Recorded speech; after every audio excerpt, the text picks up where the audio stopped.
Soviet union بھی یہاں سے بھاگا، امریکہ بھی یہاں سے بھاگا، بھاگنے کا طریقہ کس کا بہتر تھا؟ بھاگنا کسی بھی صورت پر اچھا کام نہیں ہے. دونوں یہاں سے افغانستان سے بھاگ گئے تھے اور دونوں نے غلطی کی تھی. لیکن اگر ہم دیکھیں تو جو یو ایس ایس آر یا روسی افواج افغانستان سے ایک منظم طریقے سے بھاگ گئے تھے، اس کے بنسبت امریکی افواج یا نیٹو جو تھے وہ شرمندگی حالات میں، بڑے برے حالات میں افغانستان سے بھاگ گئے.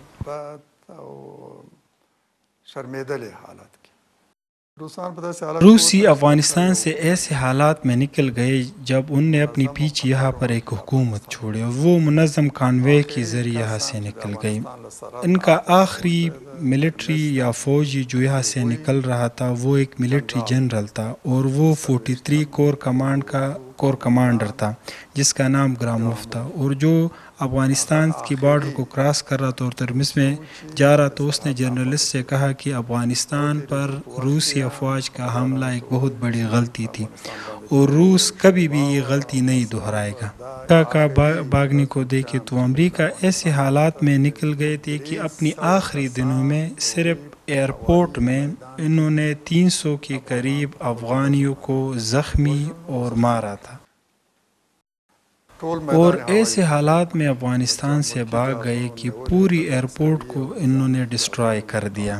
دونوں یعنی سول ایویشن کا ایئرپورٹ ملکی طیاروں کا اور اس کے ساتھ عسکری جو بیس تھے، ان دونوں کو اس نے بگاڑ دیا، حتیٰ کہ رن وے کو بگاڑ دیا، راڈار سسٹم، وہاں پر کمپیوٹرز، چیئرز، شیشے تک توڑ دی. ان کا مسلط کر دیا گیا. جو صدر افغانستان میں بیٹھتا وہ ان سے پہلے بھاگ گیا تھا. وزیر دفاع، وزیر داخلہ اور حکومت اعلی عہدیداران وہ بھاگ گئے تھے. پوری فوج، پوری پولیس.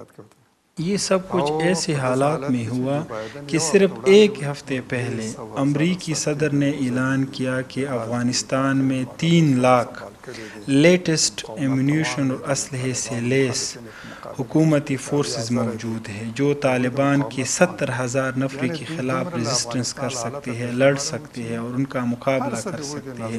اور اس سے یہ واضح ہوتا ہے کہ یہ سب کچھ امریکہ کے توقع کے خلاف ہوا. وہ اتنے بھی خبر تھے کہ وہ ایک ہفتہ پہلے ایسی بڑی بڑی باتیں کر رہے تو ایک ہفتہ بعد کچھ بھی یہاں پہ نہیں تھا، اور آخر میں سارا ملبہ اس اشرف غنی پر گرا دیا کہ اس نے ہم کو مس گائیڈ کر دیا اور جھوٹ بولا تھا.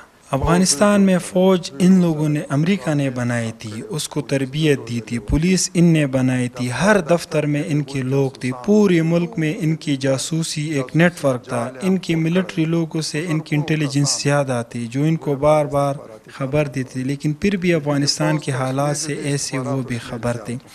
مجھے یقین ہے کہ جس طرح امریکہ افغانستان سے بے خبر تھا اور ان کی معلومات غلط تھی، اسی طرح سے باقی ممالک کے بارے میں بھی امریکہ غلط فہمی کا شکار ہے.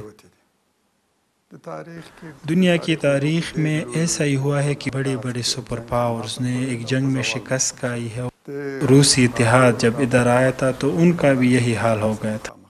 USSR بھی اپنی قوت اور غرور کی پیک کے حالات میں افغانستان آئے جب وہ عروج پر تھے. افغانستان میں ان کی شکست ہو گئی اور وہاں سے ان کا زوال شروع ہو گیا. اب ہم دنیا میں کوئی USSR کے نام سے کوئی ملک یا کوئی اتحاد نہیں ہے. تاریخ کہتی ہے کہ افغانستان گریو یارڈ آف ایمپائرز ہے.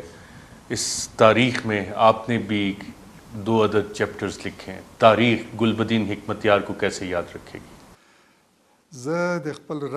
میں سمجھتا ہوں کہ یہ میرے رب کی مجھ پر عنایت ہے کہ میں نے اپنے ملک کی آزادی کے لیے اور اسلام کے لیے آزادی کی جنگ لڑی ہے، اور اس میں اپنا کمال نہیں سمجھتا بلکہ یہ مجھ پر میرے رب کا احسان ہے. اور گریو یارڈ آف ایمپائرز کیوں کہتی ہے تاریخ اس کو؟ برطانیہ یورپ سے آئے تھے، اس نے برصغیر پر قبضہ کیا تھا، لیکن ان کی زوال یہاں سے شروع ہو گئی. USSR سینٹرل ایشیا پر قبضے کے بعد یہاں آ گئی تو یہاں شکست کھانے کے بعد اس کا لپیٹ سینٹرل ایشیا سے بھی اٹھ گیا. امریکہ ویسٹ آئے تھے نیٹو کے ساتھ، ایک سپر پاور تھا، بہت بڑی قوت تھی، لیکن افغانستان میں اس کی شکست ہو گئی. میں سمجھتا ہوں کہ یہ اللہ کا فیصلہ ہے افغانستان کے بارے میں کہ ایسی مغرور قوتیں یہاں پر آنے کے بعد ان کو شکست ہوگی اور وہ شکست سے دوچار ہوں گی. یہ سرزمین ایسی بنی ہوئی ہے، یہاں کی جو جغرافیکل جو کنڈیشن یا اسٹرکچر ہے وہ ایسی بنا ہوا ہے، یہاں پر لوگوں میں بھی یہ قابلیت اور اہلیت ہے، اور ملک بھی ایسا بنا ہوا ہے کہ یہاں پر کسی بھی مغرور قوت کی زوال اور شکست یہاں پر ہو سکتی ہے یا وہ ان سے دوچار ہو سکتے ہیں۔ بہت شکریہ، آپ نے وقت دیا، آپ سے گفتگو تو اور بھی تاریخ پہ بہت ہو سکتی ہے لیکن وقت آپ کے پاس کم ہے۔ بہت شکریہ ویسے گفتگو کے۔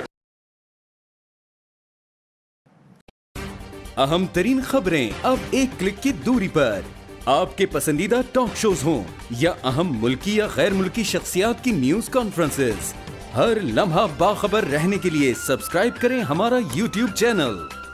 موسم کی صورتحال ہو یا کھیل کے میدان سے خبریں، اپنے موبائل فون سے ملکی اور بین الاقوامی اہم خبروں تک رسائی کے لیے ڈاؤن لوڈ کیجیے موبائل ایپ۔ باوثوق ذرائع سے مصدقہ خبروں، تجزیوں اور تبصروں سے مستفید ہونے کے لیے وزٹ کیجیے پاکستان کی سب سے بڑی نیوز ویب سائٹ www.arYnews.tv۔ ان سب کے علاوہ پاکستان کا سب سے بڑا فیس بک پیج ہو، سب سے بڑا نیوز انسٹاگرام اکاؤنٹ یا پھر ٹویٹر، ARY نیوز پہنچا رہا ہے خبریں سب سے پہلے آپ تک، تاکہ آپ رہیں ہر لمحہ باخبر۔